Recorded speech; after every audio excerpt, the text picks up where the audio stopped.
Oh man, this is such an honor. The way we kind of talk about our company is we're trying to do the opposite of rock and roll marathon. We love that race. I've done I don't know how many rock and roll marathons I've done, but to meet Tracy, who is like the founder, creator of rock and roll, is such an honor. And I want to kind of hear what made you come up with the concept of the rock and roll marathon series. My partner, the main guy, a guy named Tim Murphy, is no longer with us. We ran the Carlsbad 5000, and it was the premier non-marathon race in the world. It was the race that took the 10K world to the 5K world, and it was spectator running. We would have a series of people's races, still exists, at the end of which, in the middle of the party, on a spectator-friendly course, we put the world's best 5,000-meter runners. Had picked 16 world records and 11 American records and blah, blah, blah, and world wheelchair bests. And people said, oh, you got to do this for the marathon. Now, this is in the 90s, the mid-90s. There had not been a new major marathon in the world since Los Angeles 13 years earlier. And finally we said, okay, all right. Guys, we can't have a people's marathon and in the middle of while they're all lying around there dead, put some of the world's best in a 2-hour, race in the middle of their party. That won't work. And we can't start the race at noon on a holiday like they did Boston 100 years earlier. Or we couldn't go at 11 o'clock in the morning on Sunday like they were doing New York at that time. And we had to be an event. We had to be, you don't start small and become big. You have to start at the bottom of the big dog category if it's going to be anything. Our goal was to be the largest first-time marathon in the world, beat LA, 7,500. And how do we create an event overnight? Well, maybe they won't come out to watch runners at dark 30 on a Sunday morning, but maybe they'll come out to listen to music. So we'll run a race through 26 mini concerts. This is when it was only marathons. Nobody's talking about half marathons. Well, every major marathon in the world is called after a city. Well, there already was a San Diego Marathon. It was in Carlsbad, but the concept was fine, but we have to have a real name for a real marathon. Not a dorky, stupid rock and roll thing. That was our working title. Well, we had 3 different meetings of all staff, come with ideas and the like, and 3 different times it failed. And finally Tim said, I told you we're going to go with rock and roll. The hell with you guys. And thank God. We had created a theme marathon without ever knowing that, without ever intending. And the implications to the sport were dramatic, perhaps mostly on the women's side. The largest percentage of women in a co-ed race, co-ed marathon at that time, was 23% in New York.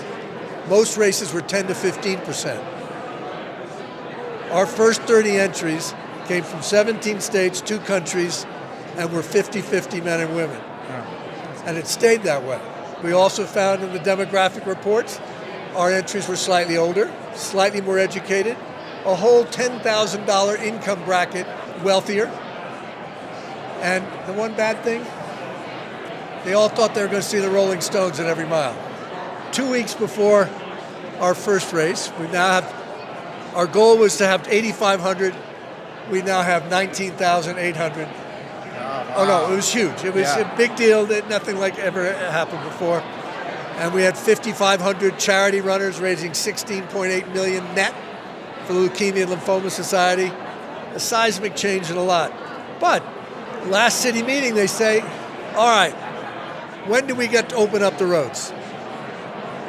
And I had been working with New York for many years, and I think we had 50 people slower than 6 hours and 30 minutes the year before, 97. I said, hey, we'll open up the road at 6 hours and 30 minutes. Anybody who's still out there will put up on the sidewalks, no problem. People were stopping and dancing at every band site. Oh, yeah. We had 1,500 that were slower than 7 hours. Our course went on the Harbor Freeway, which went right to the airport. We shut down the airport. We screwed up everybody. We recovered, but it was an amazing an amazing experience. No, I love that because like the thing that to me is impressed, like you had another race, and for me to have like a first time marathon to be an already established race, you killed them. Oh no, but as good as we were at putting Yeah. on events, Yeah.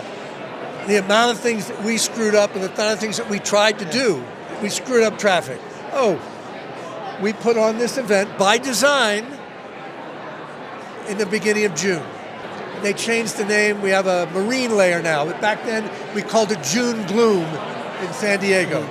It was never above 63 degrees before 11 o'clock in the morning.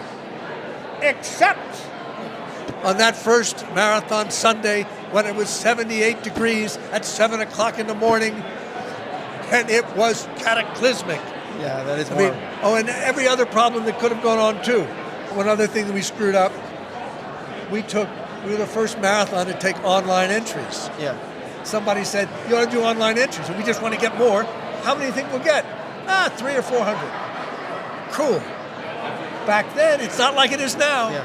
No, it was like a fax machine. It came in, and then somebody wrote it out and did a knuckle buster. We got 6,500. Oh my God, this girl never stood up for 6 months just doing these things. But now you have these mistakes and things that went wrong on race day. Like Fred Lebo, who started the New York City Marathon, in a good year, he'd get 300 letters telling him he was a horse's ass. And you write a nice letter, you respond, and you figure it out. Well, I listened to all of what came in on that first year, and I write a very reasoned answer to everything and apologize and do this, and it takes a week. So you wrote every letter personally? Well, you write a letter and you send So it. how many did you have to write that year? God, we're doing it to the entire. We sent out a letter to 19,000 people. But Okay.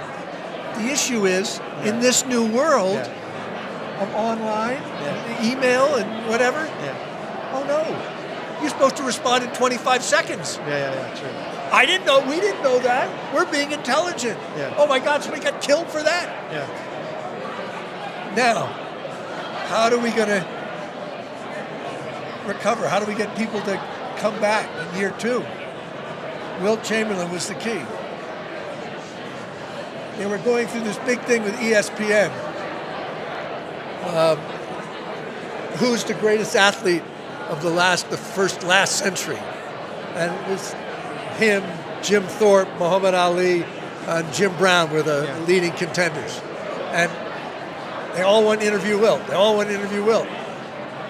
said, I'm not going to get it, but he says, I'll talk to anybody at any time, but you have to also write about my marathon. Oh, wow. So That's crazy publicity. we only lost 4,000 people from year 1 to year 2. It was perfect in year 2, and then we went on.